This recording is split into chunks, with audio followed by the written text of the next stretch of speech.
So let's see. Ash wanted to come, but can't. So it's just going to be us. So here's a slightly funny thing. The village I live in the UK is called Ash Parish. Oh, wow. If only she had been here. Back when she first started coming on the podcast, I went downstairs and my wife said to me, "Did you hear about the latest Ash Parish drama?" And I said, "What has she done?" She went, no, I mean where we live. That's very good. I have often wondered what would happen if I went to Sheffield. Would I be prince of the town, or would I get beaten up by soccer hooligans? Either. There's different parts of Sheffield. Yeah. They'll treat you very differently.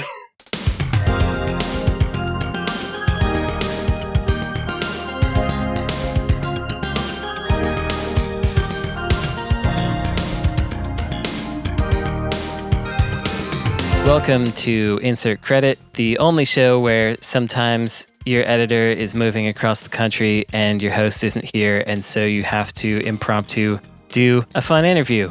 I'm Brandon Sheffield, and that's what I'm doing. And and with me is Ollie Clarke Smith, who is the what is your title? My title on the games is game director, but I'm one of the co-founders and co-directors of Kaizen Gameworks.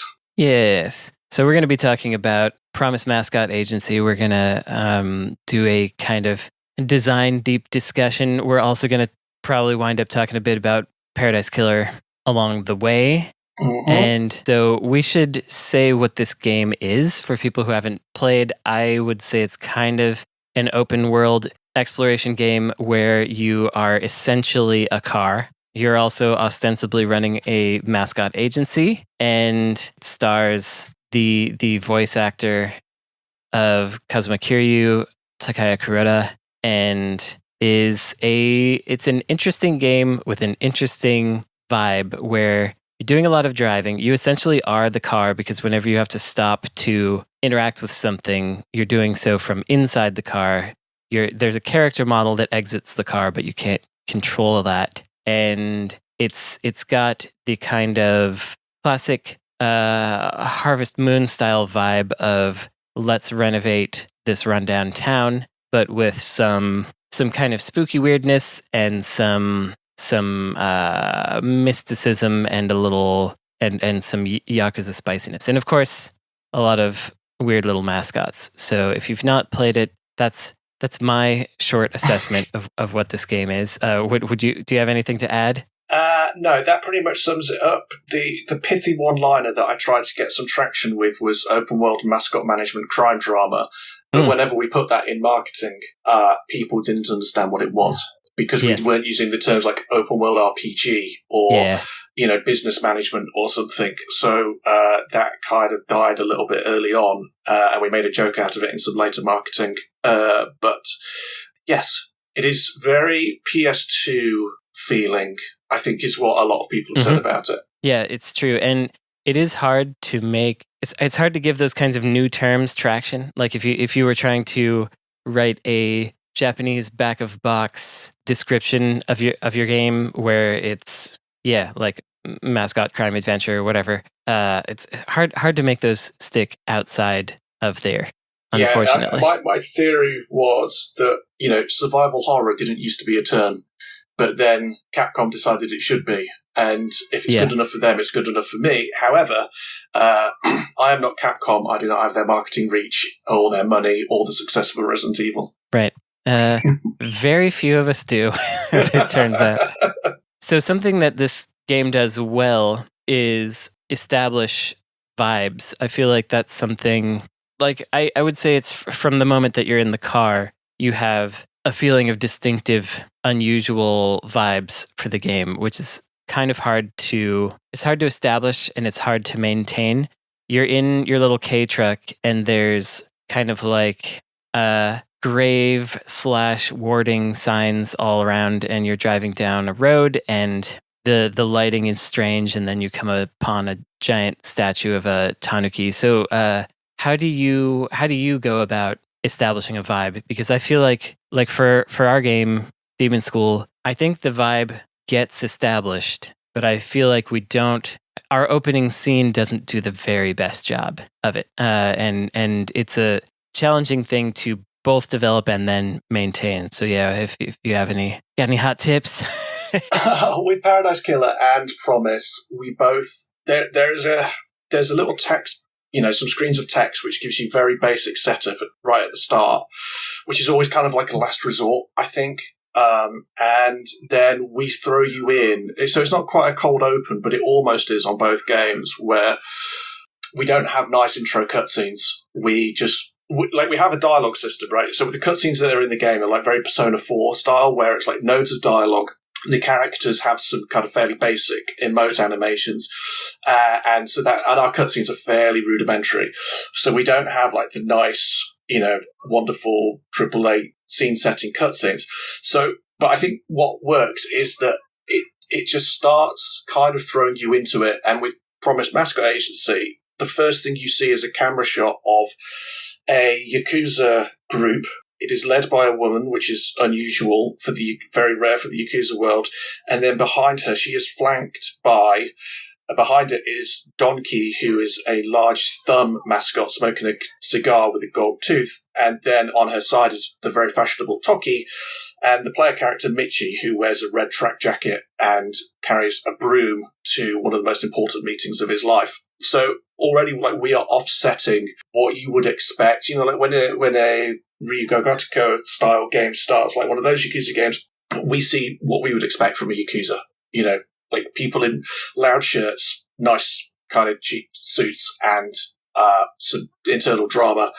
Whereas visually, we offset the player very early on, and then we give you some preamble, but then we expect you to kind of just play catch up. And I think what that does is opens up the player's mind to this experience and these vibes, and then we just keep layering it on. And the way we do that is, because we don't have big production values, and because not our whole game isn't voiced, and its important story scenes are, it means that we can put stuff in right up until the end. So I was putting new stuff in, new creepy stuff in, right up until the end that the dev team didn't know about, because I was just racing through like my nice to have list on the last couple of weeks, just getting stuff in. And because we have a low visual fidelity, and the gameplay is nicely confined to you being in a truck, and that truck does not control like,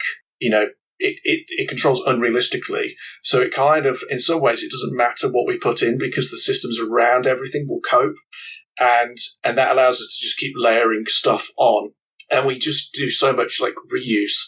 And I think one of the things that we do quite well, and this is through constraint more than plan, is reuse of assets. So like those warding signs and those tanukis are the same that are scattered around other parts of the game. Rather than, we don't have a lot of special case stuff. Everything finds another use, and it gives it a coherent feel.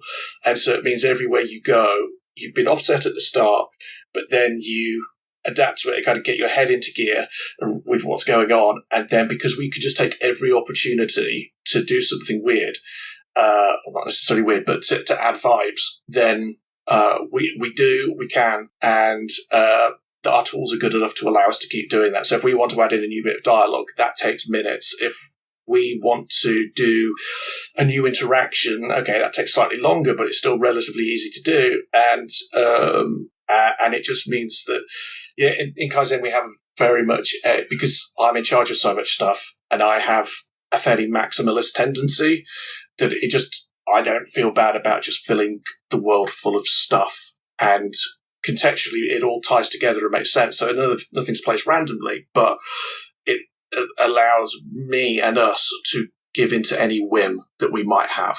And then, like, when we need extra stuff from our freelancers, they tend to be very amenable and very quick to getting us stuff. So when we want to add a new bit of 2D art, like that's not very much work at all. And it just allows it to feel very full and just keep iterating over those vibes.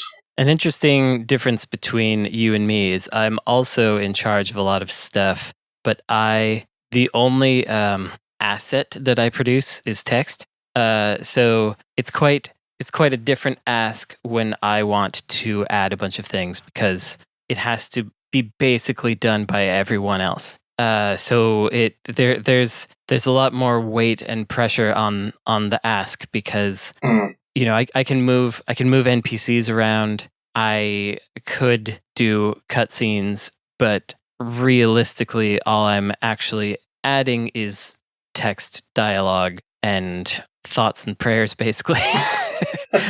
And then somebody else has to do it. So it's a quite different scenario. I feel like I was actually kind of jealous of the Paradise Killer intro, because you start off in this very vaporwavy room, which gives you a kind of a unique, odd impression of what's going on, and then you're asked to be you're released from your prison of however many thousand years or whatever it was, and then you just jump out of this room down onto the island, and that was quite a good opening and an introduction to, like, there were a lot of terms that I didn't know what they meant, a lot of names that I didn't know what they meant, but because the vibe was very strong, it didn't really matter, and I felt like I was gonna get those. And with Paradise Killer being more grounded in things that I understood and tropes that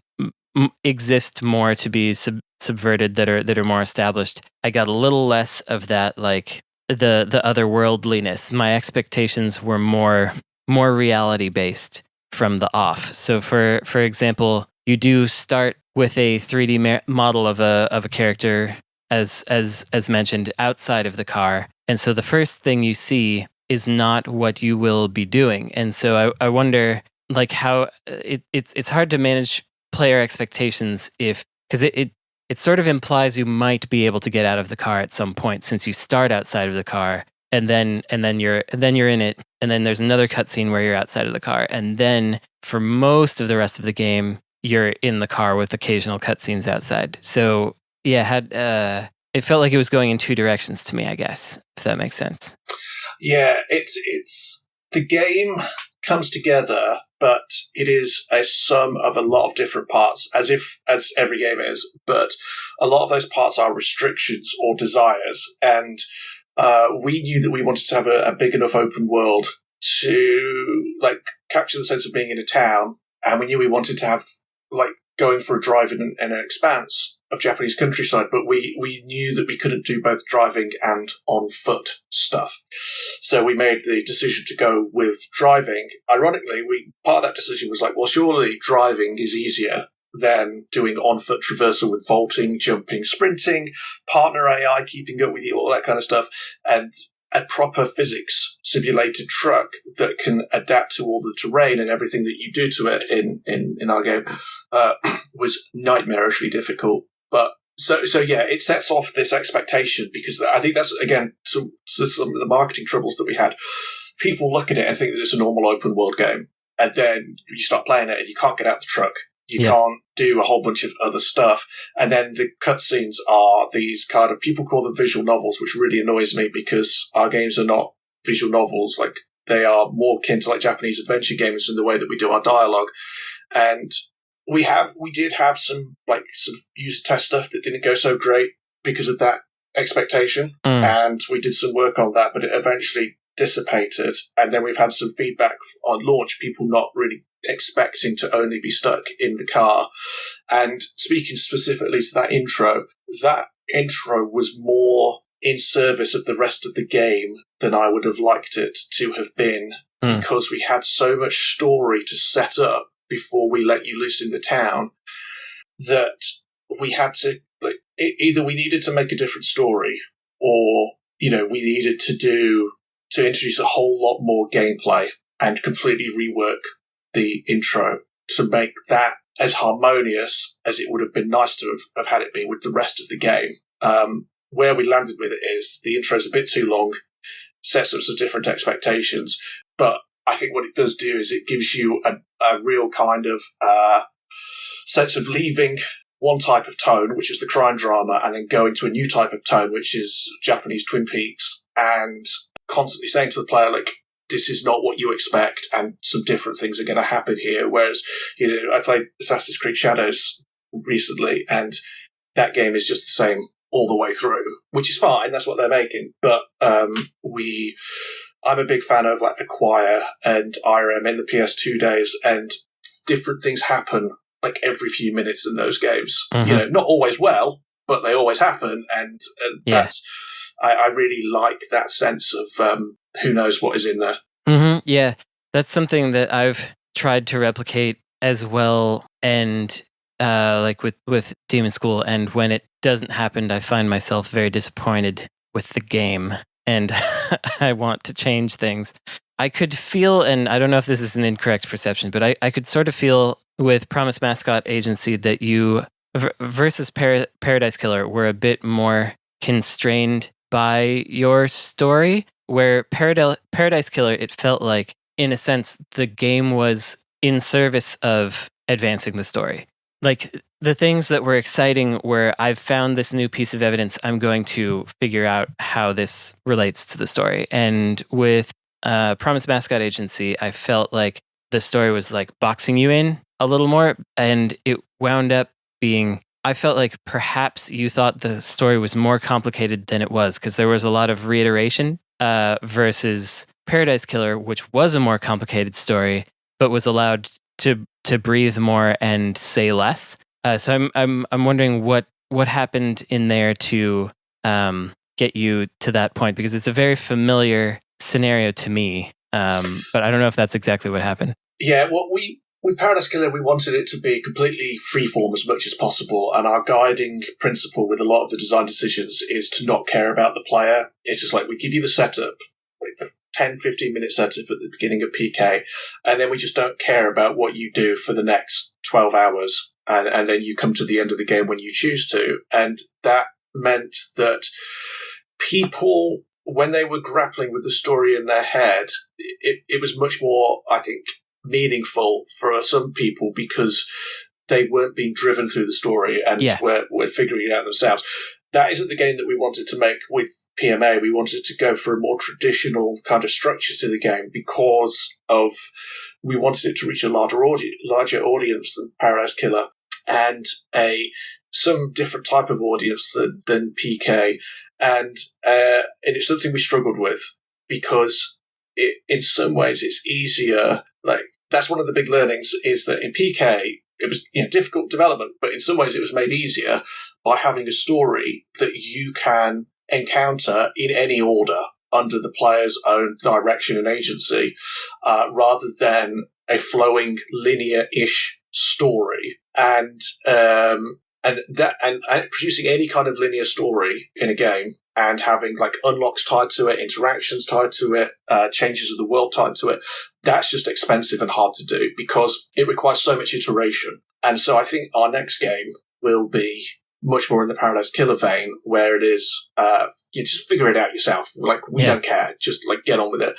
And then in terms of the reiterating points, we had some concerns about some focus test feedback we got about people not getting on with the story, not understanding the story. And I think, and I'll come back to that in a second, but also the story went through a lot of different iterations, and I was slicing cutscenes out, slicing narrative beats out to condense some of it. And in that, you start worrying, like, sometimes you can't see the wood for the trees, and you're like, well, I wrote this information, so it must be important, so it needs to go somewhere. Right. And so it gets spread around to different things.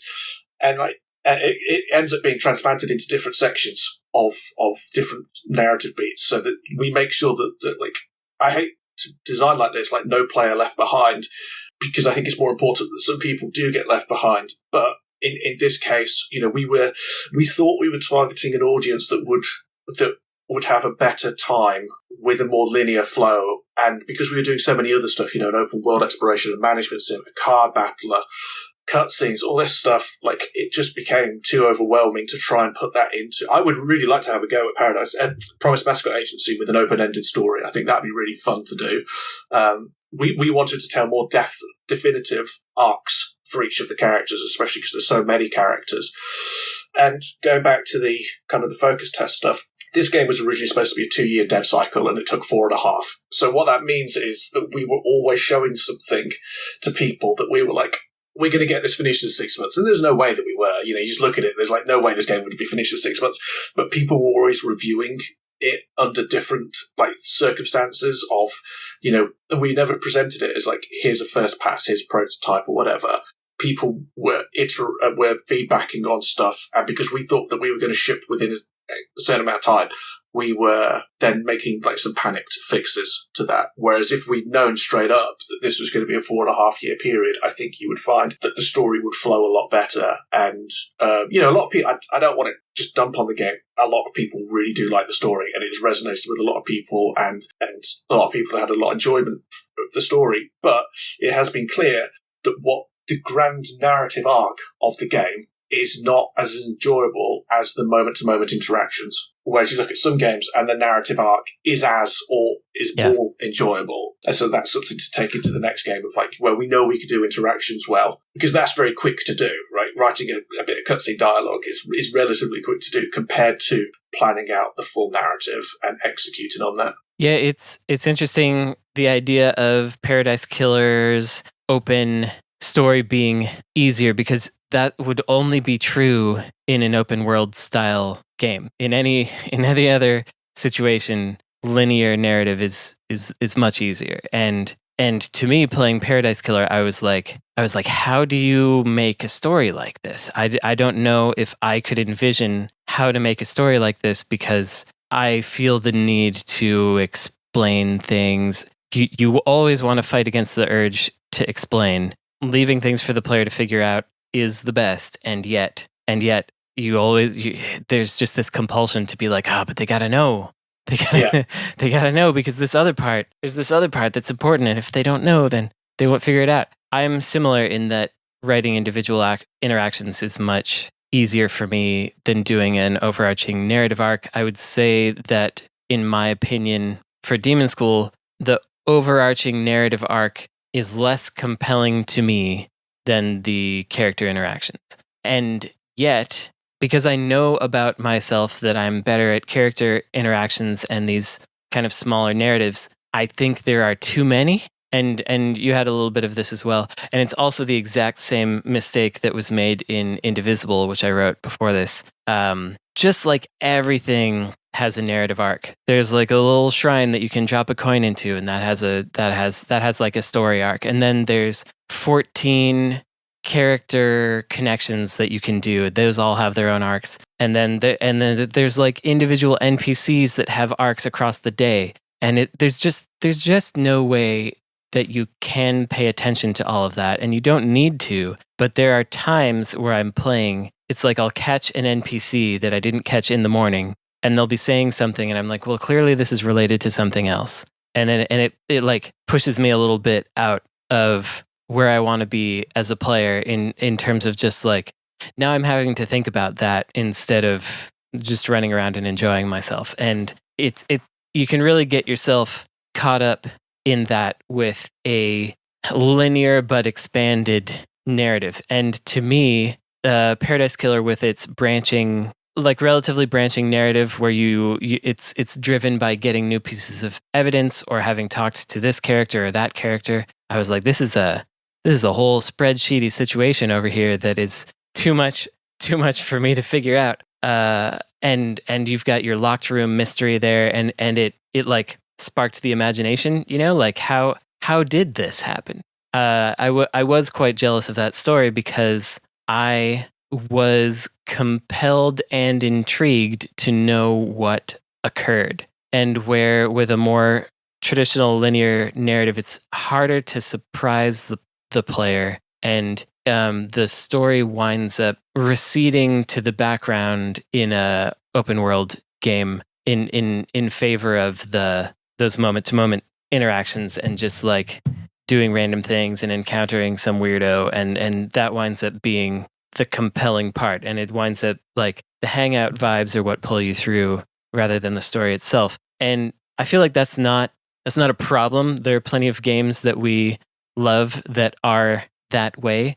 It's only a problem when it causes issues for you making it, and you have to wind up putting all this work into the story to try to like shape it into something that a mass audience is going to like. And then in the end, they still wind up focusing on those small interactions, you know? Especially when you see, you know, like, there's all sorts of data out there about how many people finish games and stuff. And I think that's why people, you know, it is in some ways, like on a purely practical level, more important to do the interactions than the grand narrative arc, because some players won't even see it. Yeah. And they most likely will not be the thing that they remember. I've played every Yakuza game. I have no idea what the story of any of them are. Absolutely. But I love every, like, small thing that I do in them. And I think it helps in Paradise Killer. Like, a problem that the Yakuza games and stuff like Metal Gear Solid 5 have is that because their worlds are so full of stuff to do, you go off and do that stuff for hours. Yeah, like maybe tens of hours, and then it's time for a story beat because you've exhausted all the side content, and then suddenly they're talking to you about, like, especially in the Yakuza games, like all their different hierarchies and characters and stuff. You're like, I've forgotten who all these people are.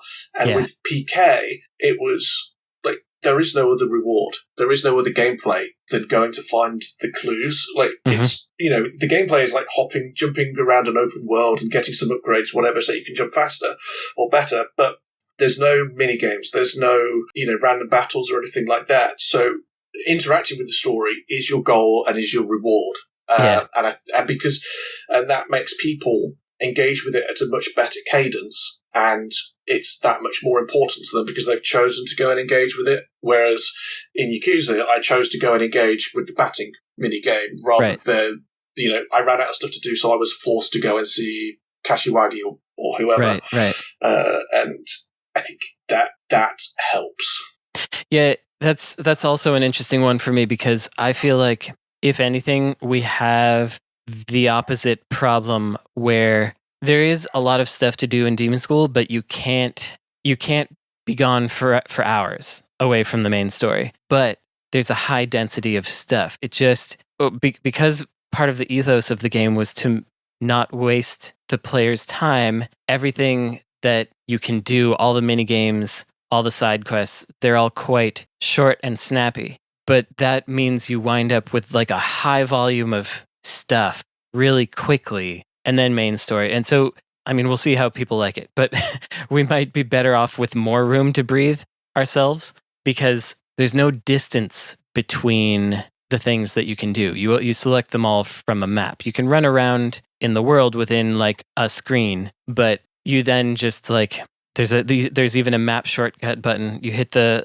button, you see where the next thing you can do is. You go there and you can do that thing. And it's so quick, and in my mind it was in service of not wasting the player's time. But maybe you need to waste the player's time a little bit to give them some room in between the interactions so they're not always just like, I'm doing this, I'm doing this, I'm doing this. It gets a little OCD spreadsheety in a way. I think that is what surprised me about players with PMA. So there's a lot of space to just go and do your own thing in PMA, but people have... I expected this game to be 20-hour, 25-hour for a full playthrough. People are doing it, everything, like between 15 and 20 hours. So I think it took me about 12 hours to do everything. Including all the trash bags and everything.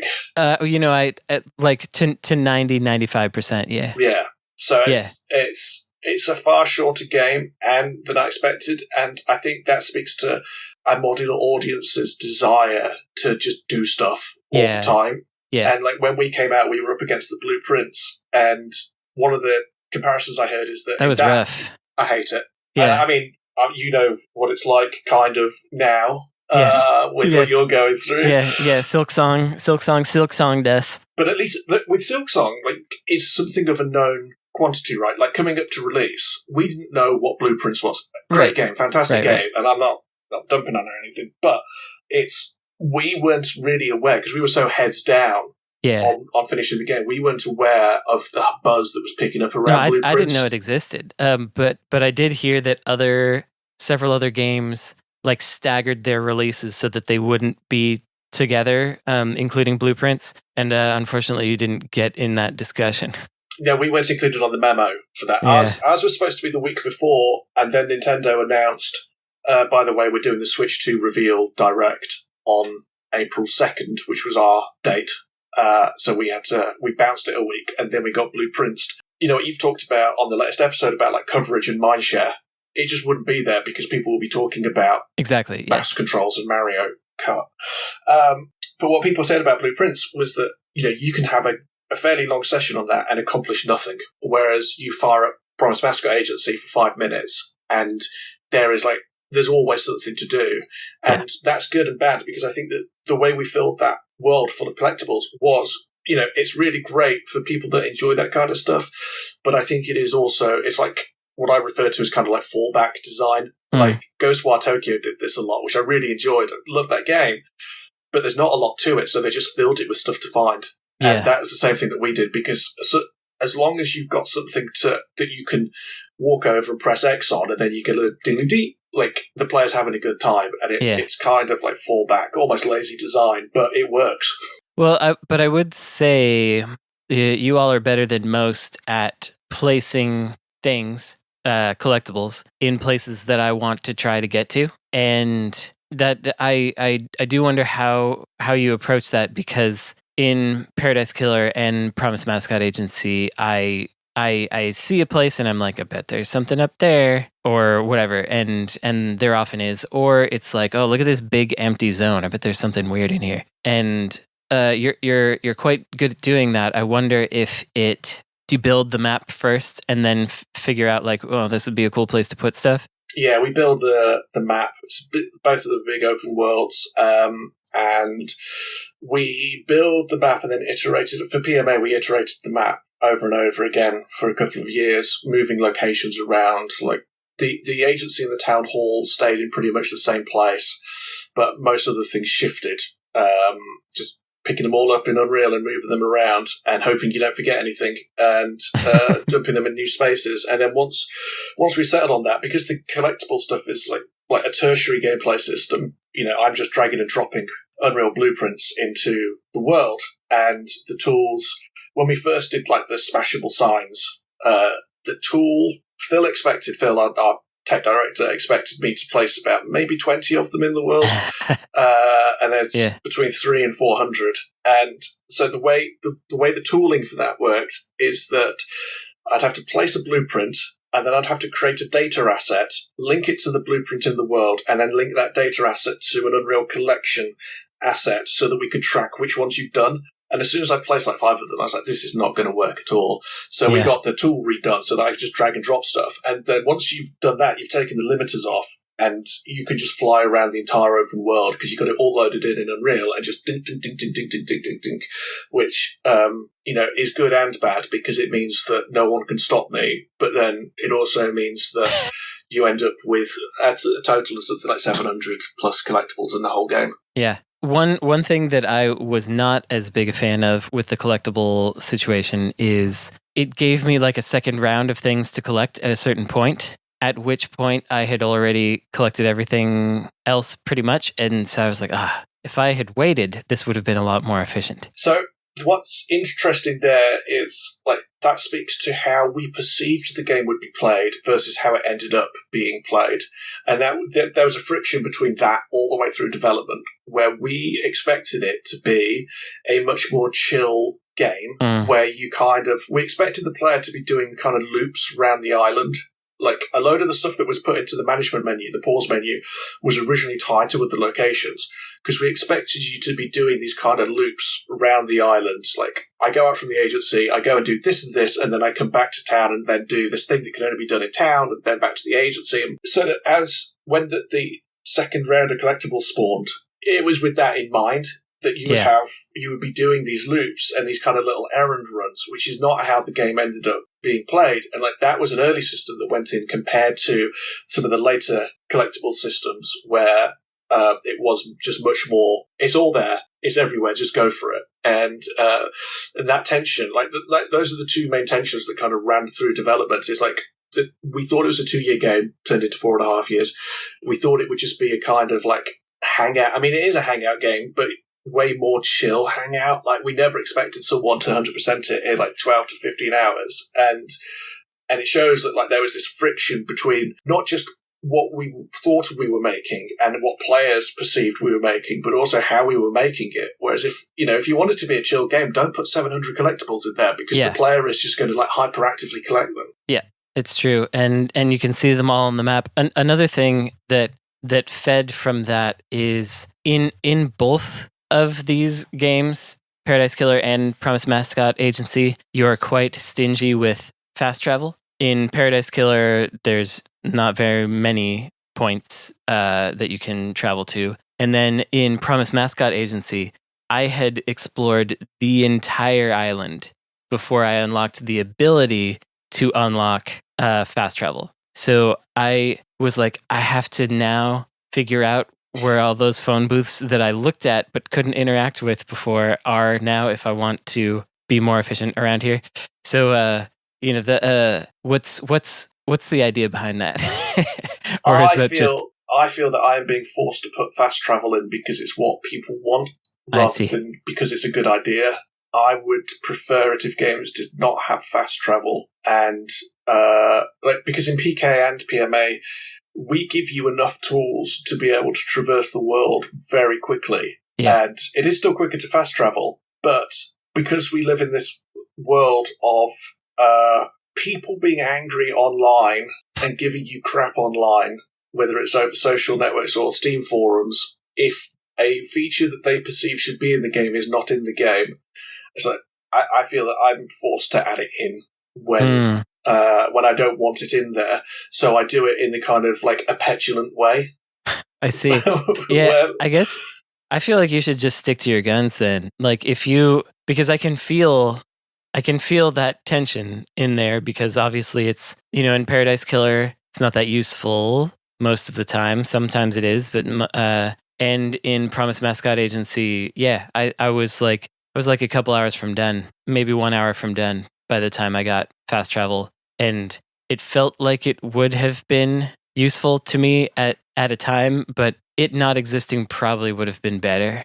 I think it would have been better for it not to exist, but I have to weigh that against, the most complaints we had about PK is that in there's a fast travel system, and in order to fast travel, you have to spend a currency.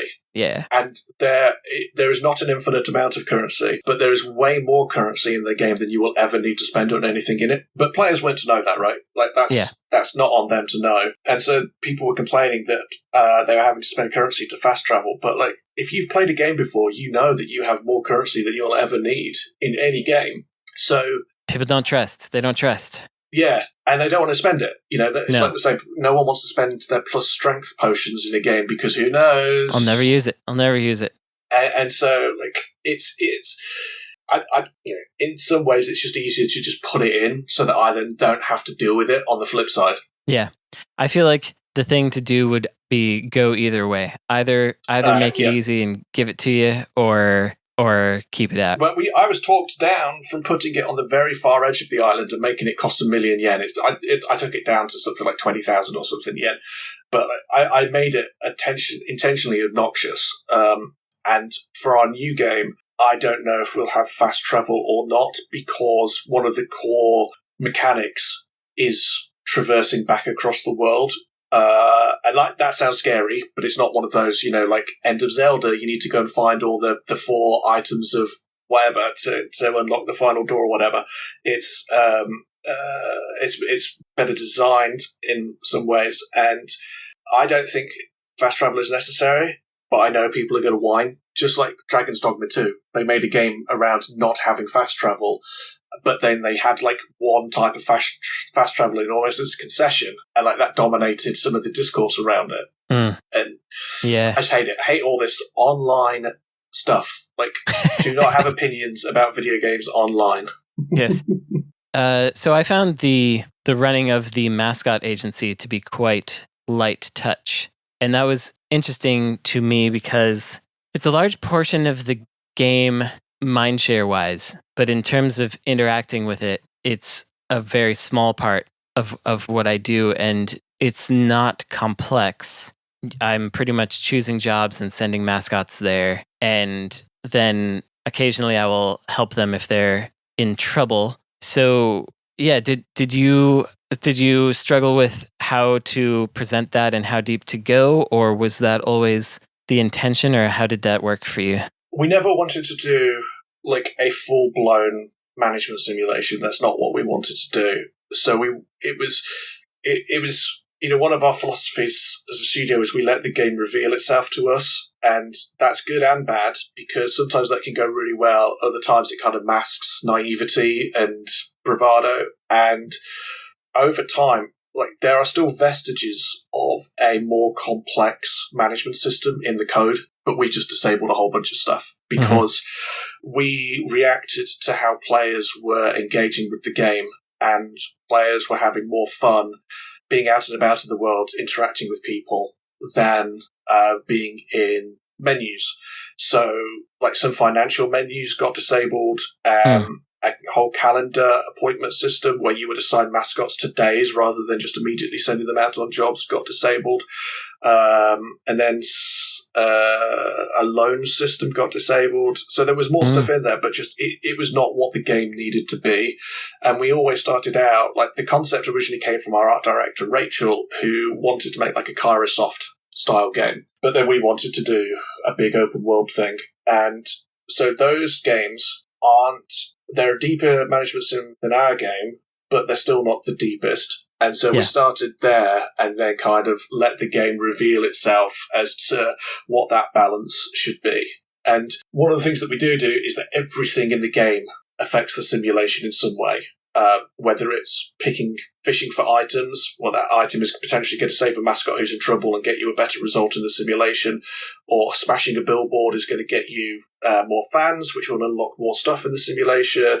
Collecting money allows you to buy more upgrades, which will unlock more job locations. And so whilst you are not directly interfacing with management menus, everything you're doing is still contributing to the simulation as a whole. It's interesting that money is something that you earn a lot in the game, and in the early game it's purported to be important, and then toward the end it's revealed that it is not important at all and you don't need it. And that was a curious one for me in the simulation kind of layer, because I have like 600 million yen in my bank account. I just took a look, and that's how much money I've got. And there isn't really anything to spend it on, because a lot of the stores that have the most useful stuff have a finite amount of things, and they run out. And so you wind up with this huge glut of money, which is it's curious because it actually wound up somewhat demotivating to me at the end, because it was like, I had been amassing something, and then I was like, oh, but I didn't need to. I bought all the upgrades like in the first couple hours, and then how do you feel about that? So to clarify, that the moment when money becomes not an issue is about 30 seconds before the credits roll. So it's right at the end. Is it? What we wanted to do was, that was a reaction to the story more than anything. Like, there's a couple of things we do to the simulation that are, I feel, necessitated by the story. And again, perhaps there was a better story to tell where those things didn't impact. But also, once you get to the end of any open world RPG, you are swimming in money, and it's a non-issue anyway. And I understand how it might be seen as, it might feel as being demotivating. But when we implemented that, so that the story beat that it was tied to had a material impact on what you were doing, but also as a kind of funny, surprising thing, and to kind of almost as a reward for, like, right, you've done the hard work. If you've got anything else left in the game to do, here's the money to just make that happen. There is a secret cutscene in the game that so far only one person I know of has seen, where if you manage to send back the full 12 billion yen debt, a dialogue activates which has a choice in it, which allows you to unlock all remaining achievements. So that's cool. It was fun to play with some kind of like meta stuff in there, and I'm not going to say it was like a comment on how games leave you with loads of money at the end. I mean, it kind of was, but it was more of a reaction to a story and more of like just giving you that kind of nice reward because you've worked really hard theoretically to get to that point, both in the game and in the story. And one of the themes of the story is people kind of rewarding each other and kind of paying it forward. And so when that beat happens in the story, the people that give you that money are kind of letting you know that you did good, you're being rewarded. Also, here's the money, but also here's some other stuff narratively that we're doing. But I wanted to pay off for the player as well. Mm-hmm. And because we don't have, secret end bosses or something, I couldn't give you the sword of whatever to go and fight that boss with. It has to be something. That's something we struggled in PK as well. It's like, what do we give people as a reward when friction is so abnormal in our games? Yeah, I guess this is another like how people played versus how you perceived they would play kind of thing. But it wasn't 30 seconds from the end for me because as a classic certain type of player, when I perceive the end is near, then I'm like, oh, I have to do all the other things that I didn't quite finish yet. And so it was probably closer to like 2 hours before I finished, because I finally realized the game had been trying to push me toward doing everything in a more leisurely pace. And so I started to ignore some things so that I could like try to get with the pace that the game wanted me to be. But then when the like pre-ending bit happened, then I was like, oh, well, now it's time to finish the rest. So it kind of extended that for me, I guess. I was thinking about, like, there's a very definite part in one of the finale cutscenes where you get the 500 million yen. Oh yeah, that's not. I'm talking about when it's revealed you don't have to don't have to pay in anymore. Yeah, that's what I'm talking about. That is one of those like story tension moments where, when I say tension moment, like tension between the story and the system that we didn't properly resolve because we spent about 3 years making this game without a fail state, which is a dreadful thing to do when you're making a management simulation. You always need the fail state. But we said, well, we'll figure that out later once we know what it should be. And so we put that fail state in. And like with so many things that we do, we didn't always reason out the what we were doing all the way to the end of it. And then we got to that point in the story and be like, well, there's no point you having that financial incentive because this story beat has happened. Right. And for the story beat to make sense, we need to do this thing, but then it upends what you've been trying to do with the simulation. So yeah, I'm not the proudest of that. And like, should we ever make a PMA 2? I think now that we know what PMA is, like that kind of thing wouldn't happen again. I was sort of expecting like but you can still pay in if you want to grow the family or something like that. That was kind of the thing. I was like, remove the fail state, but keep the goal if possible. Was sort of that's what I was expecting. And so then I was like, well, now I just have all this money. Yeah, and because because we were trying to do so much within the town, like you've got all the stuff that's going on in the town, and then a couple of hours away, you've got your Yakuza family and the problems that they're going through, but you've got no visibility on that other than what we tell you in dialogue. So there was no good way of doing that solution about being able to regrow the family without adding in a load of extra stuff. And again, like, there's a couple of odd things in the game, like where you can't see what's going on at home. You're just waiting for dialogue to tell you, which I guess is fine in some ways because you are supposed to be exiled and dead. And the other thing is we never see any rival mascot agencies because when we were scoping out the game, we didn't think like, oh crap, if we've got 20 mascots, we're going to need to see other rival mascots, which means we are then doubling, certain numbers of characters because we're going to need their handlers, we're going to need their managers, and so we're just going to have to just kind of hand wave some of that away and hope that it works.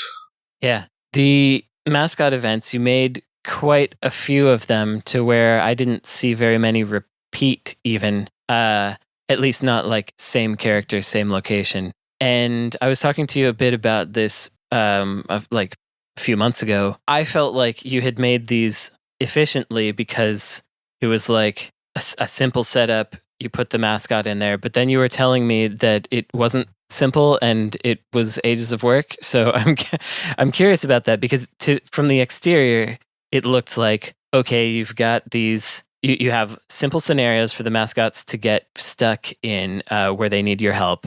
And then you have like little bone animation for them. That's what it looked like to me. And then you do the card game, which is relatively straightforward. So I was like, this is a nice tight little thing that you can just add. But but it wasn't that way. No, it's so getting into the weeds a bit. It uses a logic flow in Unreal's blueprints, saying do this, then do this, then do this, then do this, rather than a more hands-off approach where. So we're saying the mascot needs to move to this point, and then at that point he then needs to trigger this, this, and this, like this sound effect, this particle effect. Whereas it would have been better to give the mascot a direction to run to this point, and then have the mascot and the item communicate with each other to play the sound effects and the visual effects.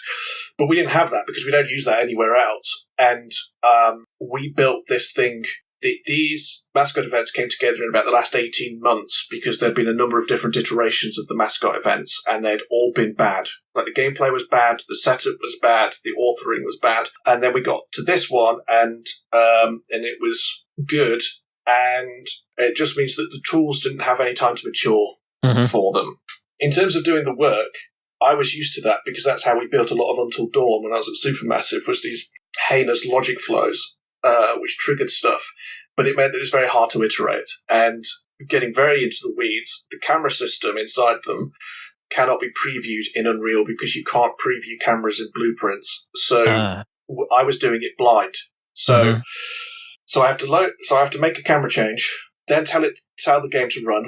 And because it's loading up the entire open world of uncompressed data, there's 30 to 60 second turnaround time. Then I have to tell it to run the event. Then I see what the event is doing and see what my camera change looks like. And then it's like, right, escape. Now I can go and change the camera and tweak it again. And then, so the iteration time was crazy. And then, like, everything had to be done on camera cuts. So when Shiori moves around the world, or like the mascot or the animal that's chasing the mascot moves around the world, a lot of the time it's done on camera cuts because the navigation meshes were a total pain for those things. And actually, in some of them, they're not even characters. They are just skeletal meshes that have no concept of being a character. It's just that I am moving an animating object between different spots in the world, all on camera cuts. And so as soon as you change one thing, there's this knock-on, and it just became this whole thing. Next time, I think we put them in because we needed to show the physical humour of mascots getting stuck indoors, mascots falling over, setting the place on fire. But I think next time, I would like to abstract it out into a different thing. And I feel like if you don't know what it is, the mascot goes out on a job and they may get in trouble.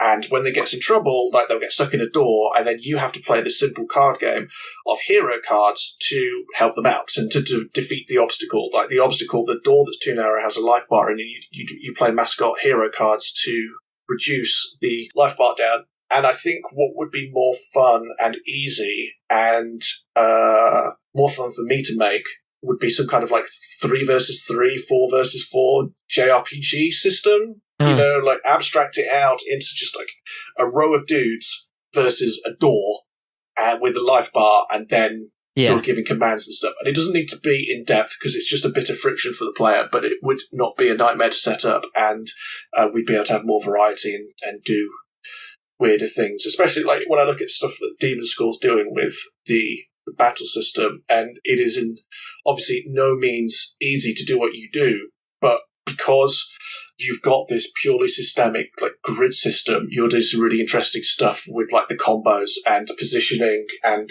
you know, the planning phase, the execution phase, and there's more room to do more interesting stuff when you're not creating heinous logic flows. Yeah, though on the flip side, there's also the danger of we don't have leveling, and that was a choice that came. It wasn't at the very start. It came probably halfway through, where it was like, you know, I like to position it as a choice and an interesting experiment, which is what I turned it into in my mind. But the initial germ of that was, I don't know how to do this. So let's see if I can make this something interesting for me. But the danger then becomes, okay, cool, we have this small grid. We can push the kinds of limited interactions that we have and see what comes out of that. And then the danger is, how do players feel like they're progressing if they don't see the number go up? And if they don't see the enemies getting stronger and their own characters getting stronger? And we do that by we add enemies, we add scenarios, we add new characters that have different abilities, and we add techniques that you can study which layer onto those characters. And so then there's all kinds of different combinations of things that you can do, which totally like spiral out into me wondering, like, are there a bunch of ways that you can break the game doing this? I don't really know for sure. But yeah, there are certainly trade-offs with everything. Like it's cool to have a contained environment in which to play with things, and that's kind of like as Yasuhara, the map designer of Sonic, was telling me, is like the Japanese game design style is you have a set box, and then you push on the walls of that box. You design within it, but you can see what you can get away with while stuck in that box. Whereas the American and European, not European specifically, I guess American and probably UK style of developing tends to more be like, start at zero and what can we do with anything? Like how do we, let's build this open thing from nowhere, from nothing. And there's advantages and disadvantages to both of those. Did you at any point consider redoing your tooling so that it would make it easier for you? For those events, we didn't, because we were so up against it. There was a kind of sense on my part of like, we just need to heads down, get this done. And they got to a good enough state. And by the time, because the tool was written and then I started using it, the tool was written before we had properly planned out what they were going to be, and Phil made a best guesstimate on what it should do, because he thought that we would be able to have a fairly that they'd all be the same, like they'd have a very, very similar structure. And then as soon as I started putting them in, well, the mascot running at the door and getting stuck has a very different structure to a mascot being chased by a fox. Yeah. And that sounds obvious, but because we hadn't properly devised the list of stuff that we were going to do, and then we made the tools. And at that point, like, there was so much to do on the game, it made more sense for me to just push on and for him to concentrate on other stuff.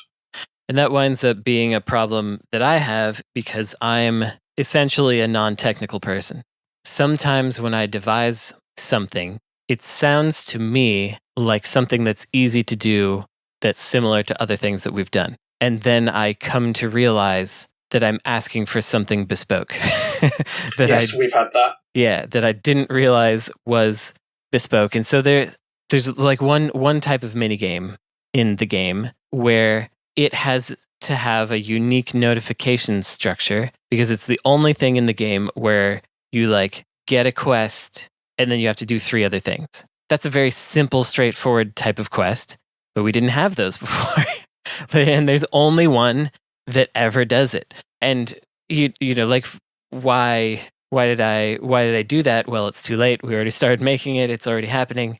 You know, just as a very simple example. Yeah. And making these things is, even with a linear game, you get your dependencies. Like, okay, you can go to karaoke and you can play that with any character, but we need to explain to you how to do karaoke the first time you go there. But there are connections in the game that you can level up before you ever go to the karaoke section. And I hadn't thought about how one character's first connection is going to karaoke together. And so you can go there before you're supposed to have gone there and before you would get the explanation. And so now we have to add conditional dialogue to be like, if you went there, okay, if you went there first in this context, then it's this way. If you and it's just dumb.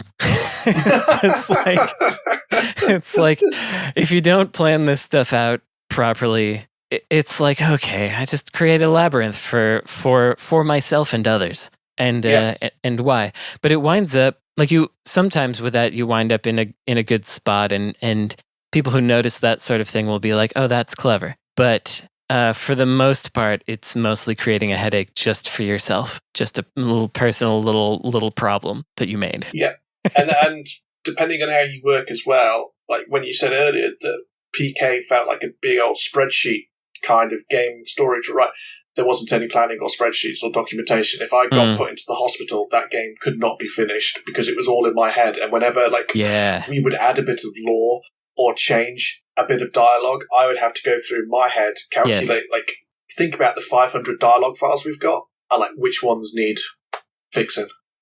Absolutely can relate to that. And that is not something that anyone should do. Nope. I, for sure, now it would be fine. I could get hit by a bus now. But if at any other time during this, narratively, I was the only person who had even read it, So that makes sense. But the fact that it's not written down somewhere, but the problem with writing down all the narrative beats and then their contingencies and context and stuff, the problem with that is it unless you're constantly maintaining it, it goes out of date basically immediately. Yeah. And so then it's no use to anybody. And then I made a document about so I have 4 different documents that show where things get unlocked, because there's a store, and then there's unlockables from mini games, and then there's things that you find in the world. And then I have a whole list of all of the techniques that you can study throughout the game. And those tell you where some of the things are unlocked. Other things are in this spreadsheet I have. Other things are in the store. We did put it in a wiki or something. But that's not a way to live. I think what I want to get to on the next project is, because I found 2 months before ship that one of the job clients never unlocked in PMA. At some point, I disabled the dialogue branch where he would unlock, and so he just never became available. But only I would ever know that. Yeah. And so, the achievement, if we had an achievement for getting all job clients, that would just never unlock. So I think what we're going to do, what I want to get to next time is the game is the documentation is the game, which is to say that for all of our job locations, for example, that, let's say there were 20, that was 20 different data assets I was hand editing every time I wanted to change something about them. That should all be in one. I mean, on the back end, I think it needs to be 20 different assets, but there should be a UI in the editor that just pulls all that data in. I can edit them all in one go, and there should be an export button on that dumps it all out to a CSV file, and then I could go and edit that offline if I wanted to, and then re-import it.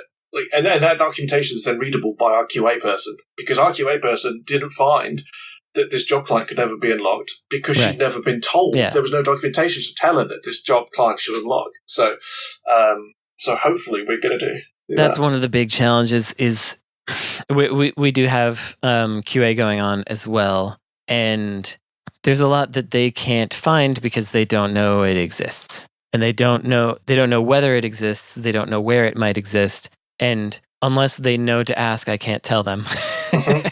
And I think people would be surprised to hear how messy a lot of larger games are. Our tech director has done his level best to rein everyone in and keep things organized, and to some extent they are. We have all of our dialogue is in yarn files. We use Yarn Spinner for the pushing dialogue, and you can search that at least, and all of our NPCs are in specific files per week and time, but it then does sort of spiral out a little bit, because so in Demon School there's a bunch of locations, and then there's morning, evening, and night, and you have different NPCs in each of these locations. But also, certain story events happen midweek that you would then want NPCs to react to. So then you need to have if it's after Wednesday, this person will say this, and then it starts to be okay, we've got 200 files for all of these NPCs for each cluster of NPCs per week of the game. And there's 11 weeks in the game, and then it's just what are we doing? Why is this happening? These things start out as sounding when you start talking about ideas like this, you and the people around you go, yeah, we can do that. It's because everyone believes in that, and everyone wants to yes and can see the simplest version of that in their heads.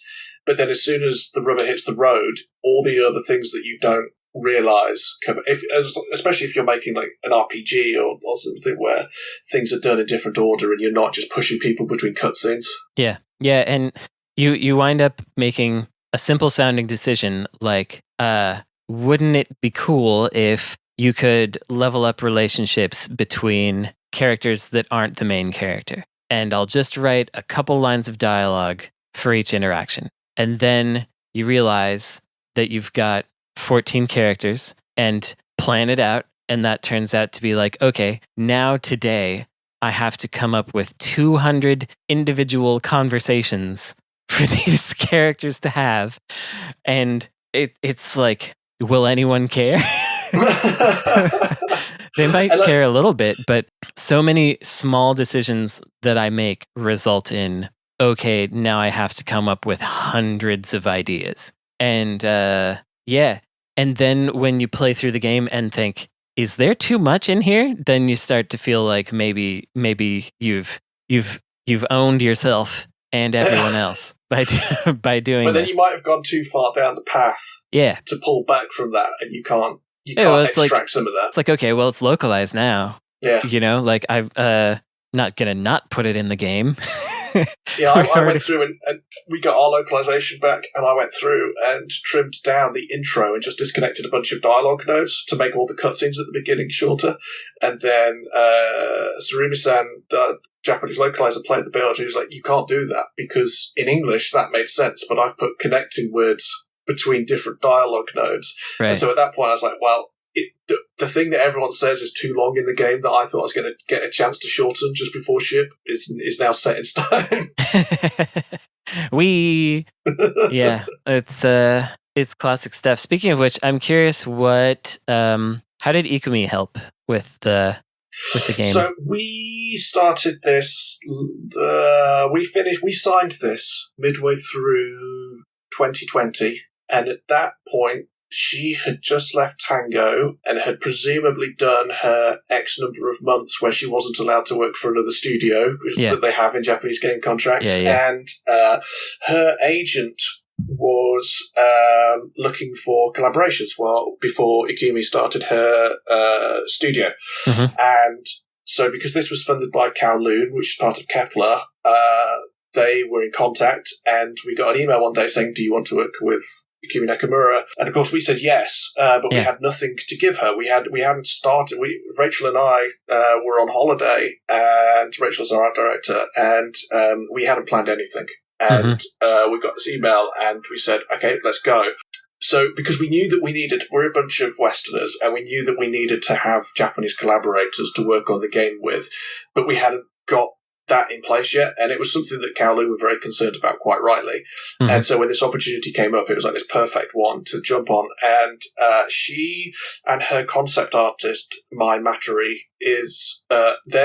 we gave them a spec of like, right, we need our main character who is a Yakuza man, we need his matriarch who is a woman, and a list of other characters, and said, we don't have anything. Like, you are welcome to design as you want. And we're going to be driving around in a truck, so there's no like kind of character design limitations that you might have.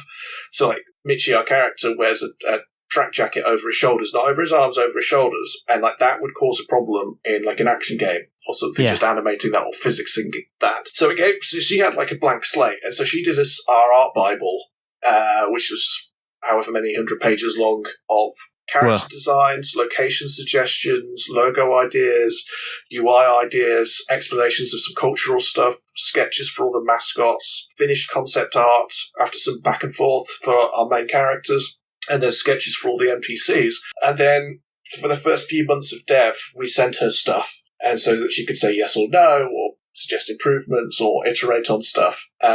And then her work on it wound down, and we wrapped up work with other Japanese collaborators. Like Inko she lives in the UK, but she's from Kyoto, and she's a manga artist that did all of our 2D portraits. And Ropyaku, who's our localizer, who's amazing, and Ryo Koike, who did some of our music, and a whole bunch of people. And we were, for a time, working with a Japanese-based publisher as well.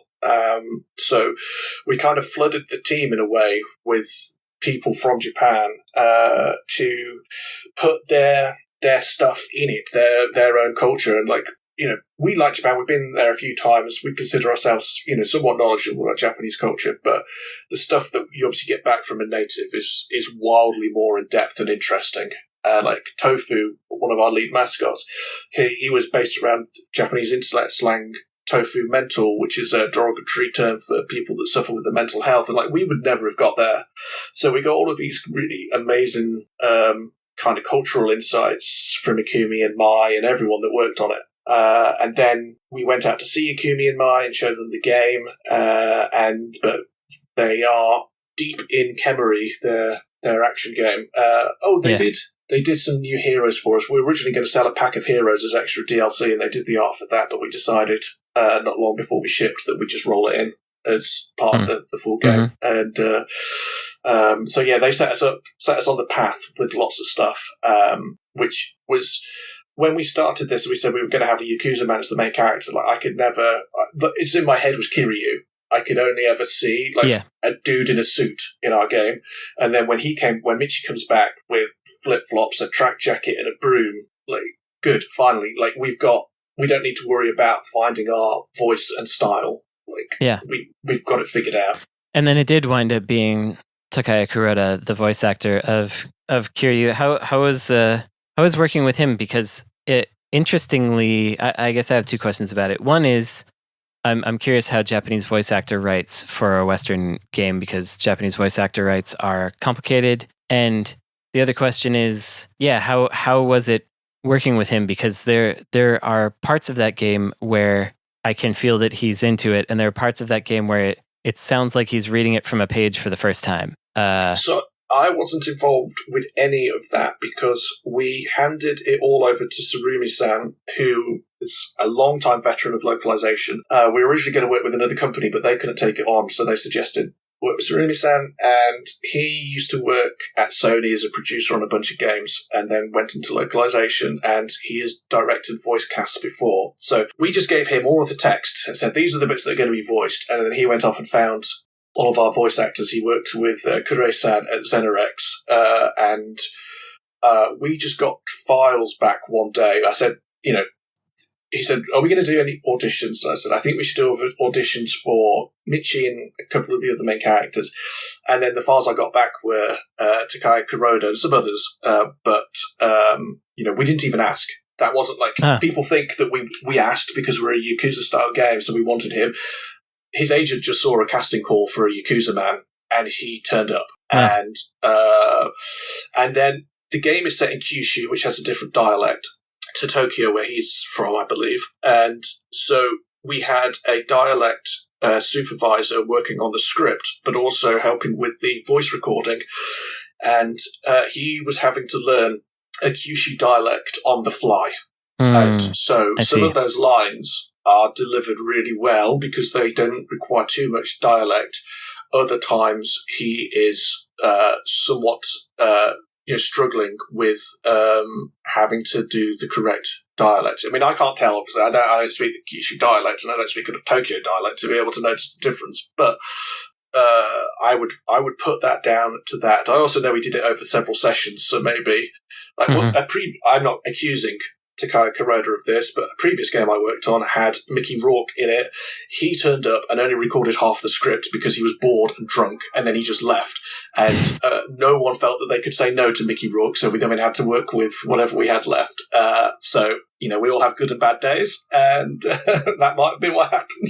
Okay, well, I've kept you for quite a long time now, and I think the last thing I want to get into is the truck and the movement. Did you update the movement at any time? Because I did have the complaint with Paradise Killer that the movement was not my favorite interaction. It was a little too slidey and frictionless for me, and the jump didn't have the right kind of an arc for me. And then I was like, okay, we're gonna see how this K-Truck was, and before I got upgrades, I did not really enjoy operating it because it would turn too fast or accelerate too slow, or I felt like I was managing it a lot. And then you got your gliding, which is still quite hard to wrap my head around how it works when I'm going straight, and then when I'm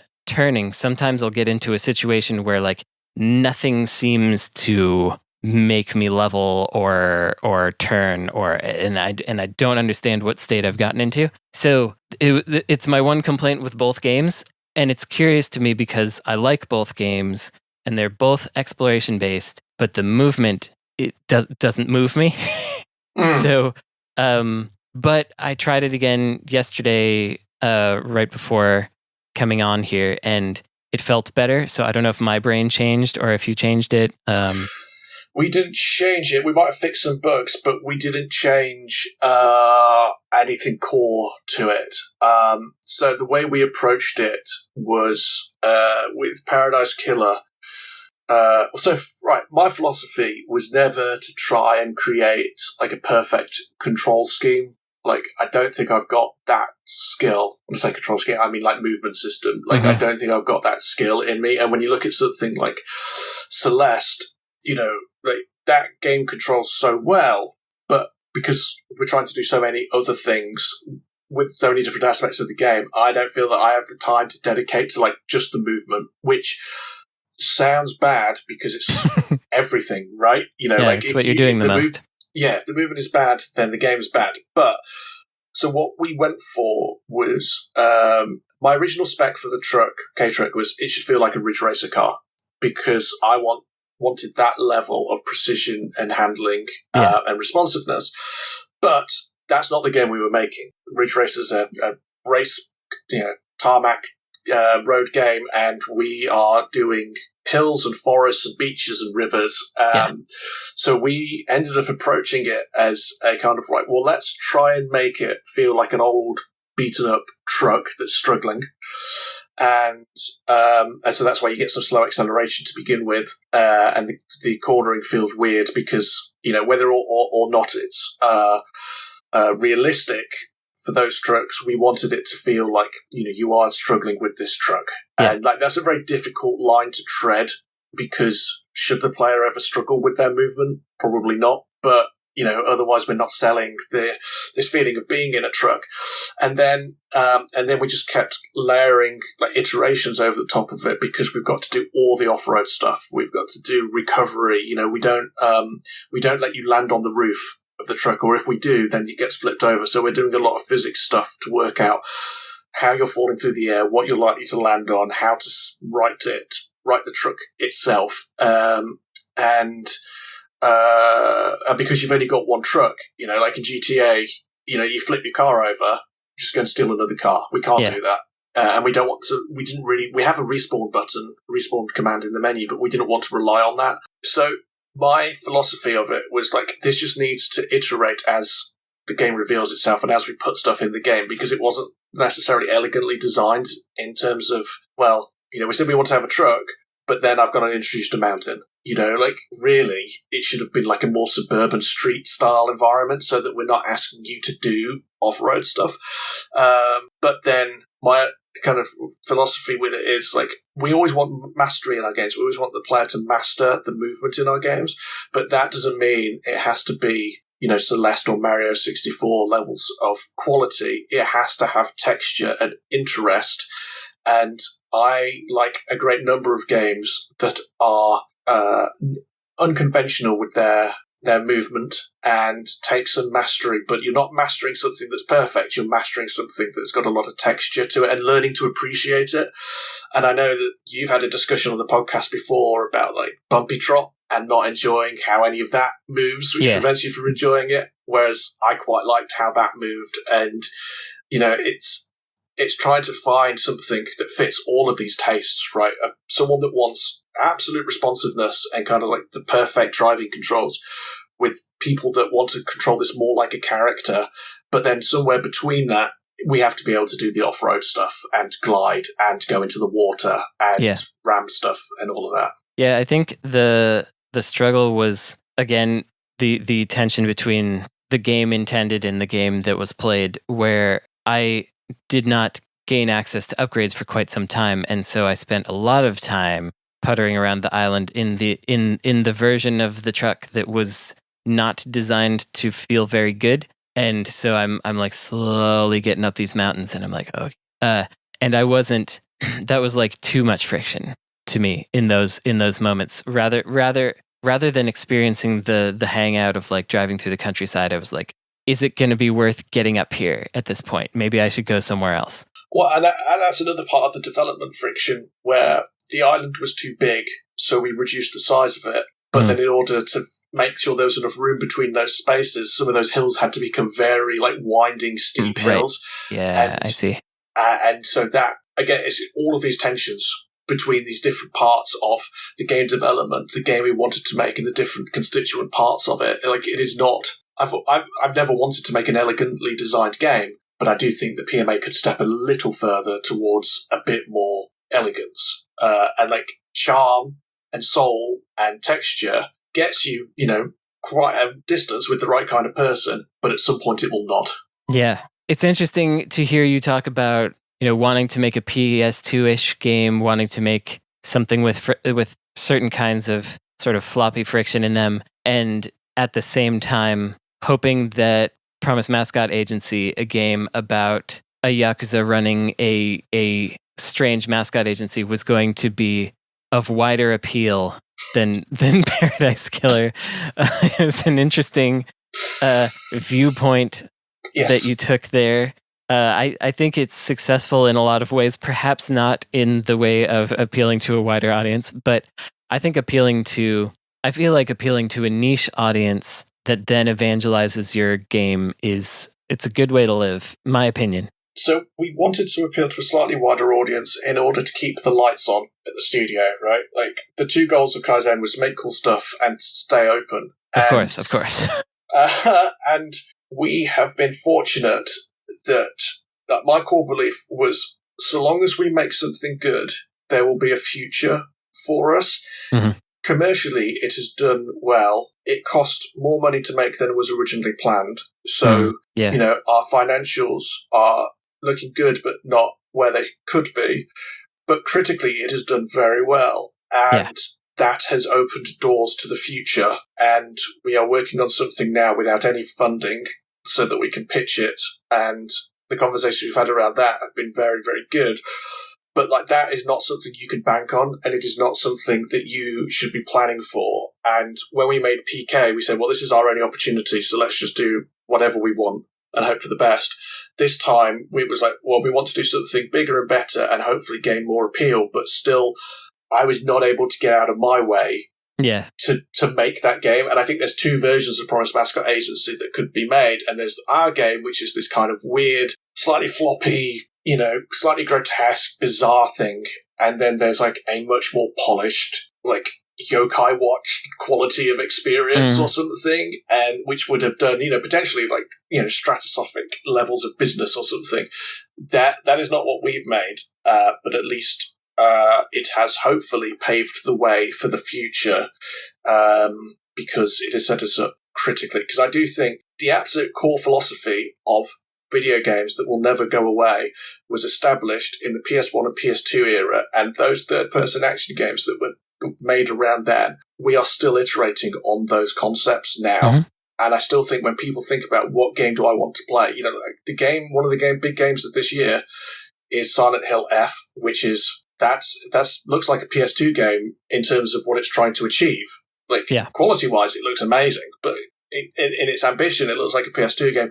Metal Gear 3 looks like it costs millions of dollars, but it is a PS2 game. And, so I think that's where we want to be. We need to develop that core audience, but next time find a genre that makes sustainability happen more. Yeah, I wouldn't want you to stray too far from your tendencies, because, like, could you have made the Yokai Watch Promise Mascot Agency? Like, is that something that would have, would you have been full of pride to make that game, or would that have been a compromise? And I feel like if it would have been a compromise, it would have wound up like your your fast travel zones. It would have been a compromise, but also I've spent my career making games I didn't want to make, so I can at least turn my hand to it. And if I can write the proposal for a minigame collection based on Dirty Dancing, I can make a different mascot game. So. Right.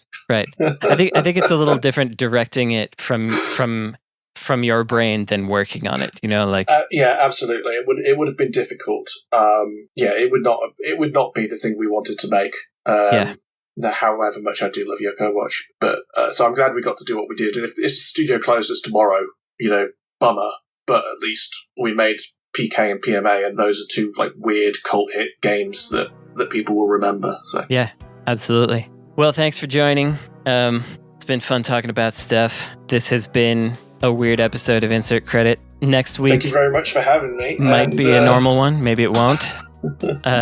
We'll see. It depends on Esper's ability to move fast.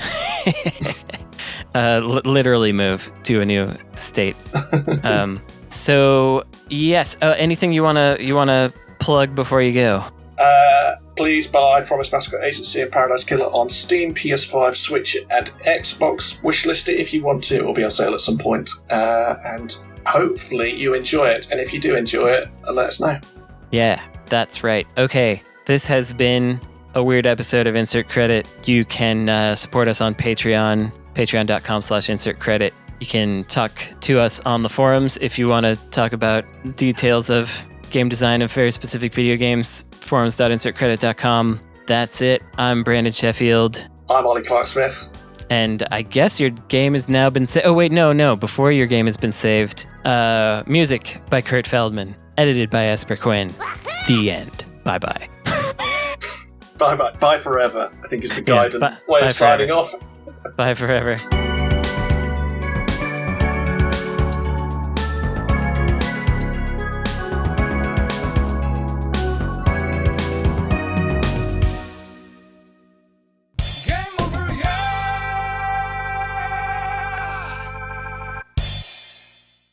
Sorry, my dogs are howling right now. I don't know if you can hear them. Yeah. They're going. It's the podcast experience.